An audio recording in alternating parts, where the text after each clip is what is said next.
Switzerland is a country isolated in the mountains that produces possibly the best chocolate in the world. But beyond that delicious chocolate and manufacturing the most accurate watches, Switzerland is known worldwide for its wealth and its banking system. However, the country is geographically located in a place that a priori could seem to us to be very bad for the development of a state. Except for its central plateau, almost the entire Swiss territory is pure mountainous, and of course it is landlocked, so trade with Switzerland has historically been very complicated. In addition, the country has 8 million inhabitants who have one of the highest incomes in the world, that is, there is no cheap labor there. Finally, Switzerland does not have large natural resources. This means that it has neither oil nor gas, nor does it extract anything of great interest from its land. So how is it possible that Switzerland is so rich? How has such an inaccessible country managed to become one of the world's money capitals? Is it only due to its low taxes, or is there something else behind all this? Well, make yourselves comfortable and let's get down to the economic miracle of Switzerland.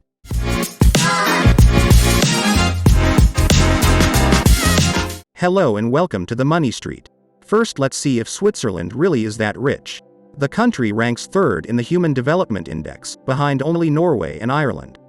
Recall that the HDI measures a country's progress in three basic dimensions of human development: enjoying a long and healthy life, access to education, and a decent standard of living. Moreover, its GDP per capita is, according to the World Bank and the IMF, the fifth highest in the world after Luxembourg, Singapore, Ireland, and Qatar. GDP per capita is the sum of all final goods and services produced by a country in a year divided by its population. In addition, Switzerland has a fairly solid business fabric with leading global brands such as Rolex, Lindt, or the giant Nestlé. In addition, its banking system is one of the most powerful in the world, with giant banks such as Credit Suisse itself. So yes, our perception of Switzerland is in line with reality. Switzerland is one of the richest countries in the world.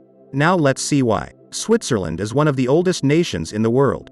The country is a federal state consisting of 26 fairly independent cantons. Some of these cantons have been confederated for more than 7 centuries, and although Switzerland is now a haven of peace, tranquility, and neutrality, between the cantons there have been many sticks, and Switzerland, both in the Middle Ages and in the modern age, has been an area where there have been a lot of wars, invasions, and uprisings. However, we have to go to the 19th century to find a truly neutral Switzerland, and that is that in the Treaty of Paris in 1815, Switzerland made the whole world recognize its strict neutrality after getting rid of Napoleon's French troops. From there we go to 1848, when Switzerland became a federal republic. The Swiss had a big problem, which we have already mentioned. Their territory is a real chestnut for economic development, and with so many mountains above 4,000 meters and without access to the sea, the Swiss had a terrible time for trade. If they wanted to prosper, they had to get their act together. And what did that mean? Adopting technological progress as a national identity. So Switzerland jumped on the bandwagon of industrialization by investing heavily in a new means of transport that would finally connect it to the world quickly and relatively cheaply. We are talking about the railroad. The railroad enabled Swiss companies to be competitive and to sell their products throughout Europe and even in the United States. Throughout the 19th century, the Swiss economy developed, but it was not until the 20th century in its 2 world wars that the country took off towards the Olympus of the richest countries in the world. Like Spain, in the First World War, Switzerland made gold selling arms and supplies to the other countries at war, avoiding the destruction that the First World War caused in much of Europe. But where Switzerland really made a killing was in World War II. In it, Switzerland was again neutral and dedicated itself to selling arms left and right, but Switzerland really became a key partner of Nazi Germany. Why? Don't you think it's strange that Switzerland was not invaded by Germany? You can't tell me that it was neutral and that Germany would have to commit resources to take Switzerland. But to be serious, Switzerland was not Spain. Spain was big, had colonies in Africa, had considerably more population, and once it was taken it was more difficult to defend. However, Switzerland had less population, it already had enough wealth, and above all, it was completely surrounded by the Axis powers, so taking and defending it was going to be easier. Let us explain what happened here. As I was saying, Switzerland sold weapons to both sides, but by far its best customer was Germany, so for Germany the Swiss industry was a life insurance that could continue to provide weapons to the Wehrmacht, since being a neutral country its factories were not going to be attacked by Allied bombing. But the main reason is another. Both before and during the war, Germany confiscated a great deal of money, gold, precious stones and even works of art. Mostly from the Jewish community, but also from other countries such as Poland, France, Denmark and many others. The problem is that no international bank agreed to store these riches, so Germany had difficulty buying military equipment and raw materials abroad. And this is where Switzerland comes in. The Swiss had no qualms about storing all the riches of German plunder there, and acting as an intermediary in their purchases abroad.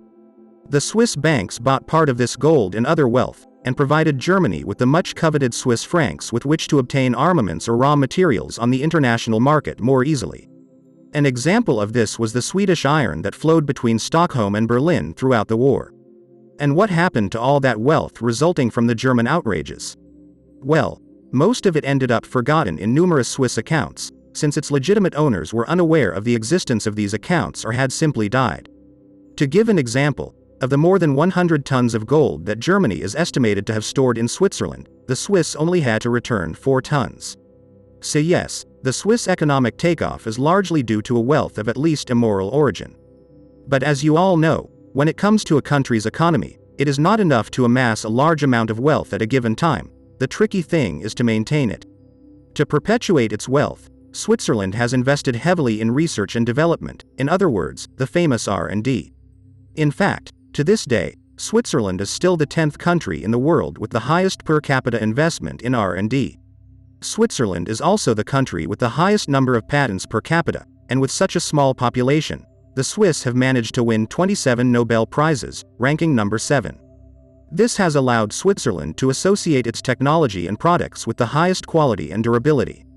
On the other hand, Switzerland has a very particular political culture. Long-term policies, one of the pillars of a country's development, are not a utopia, as in many other representative democracies where the government is governed with an eye to the next election. And how have they achieved this? With a system of direct participation. Yes, the Swiss people participate like no other in political decision-making, as they are called to the polls 4 times a year to vote on an average of 15 federal issues, as well as others at the cantonal or even local level. And incredible as it may seem, a great many people vote in these referendums, as their average turnout over the last decade is 45%.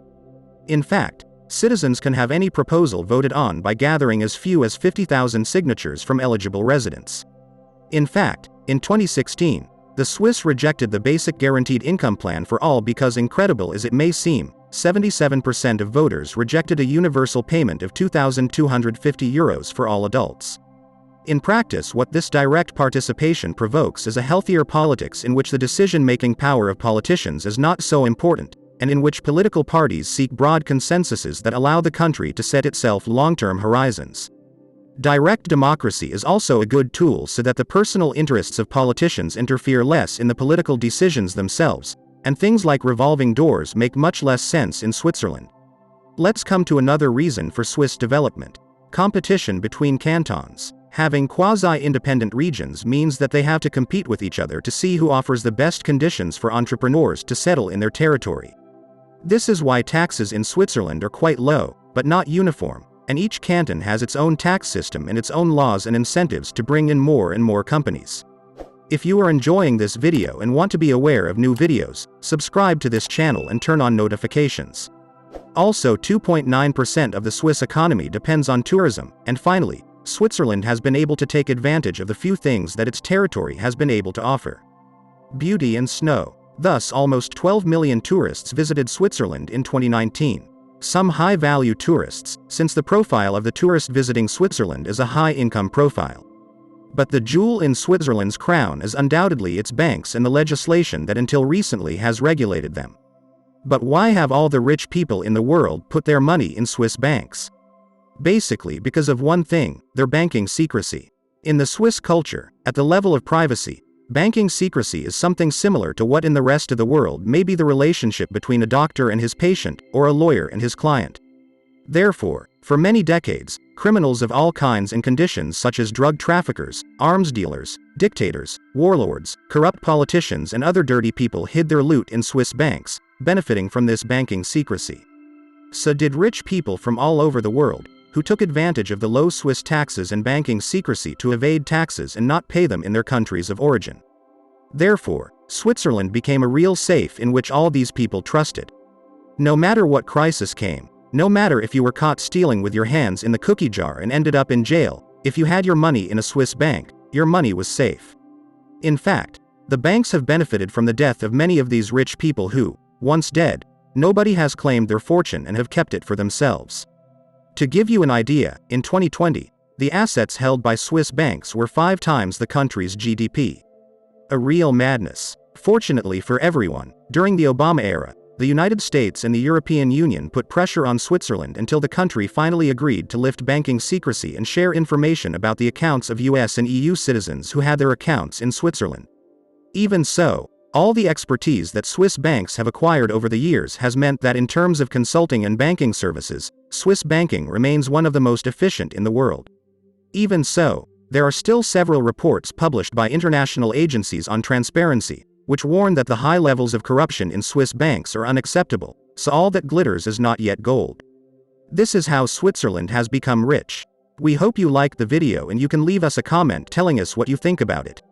If you are interested in the video, we leave in the link in the upper corner a video about Norway and its history of how they have become one of the best countries to live thanks to its economy. If you like the content that we are creating, you can support us by buying a coffee for us.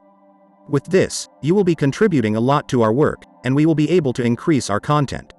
You will find the link in the description.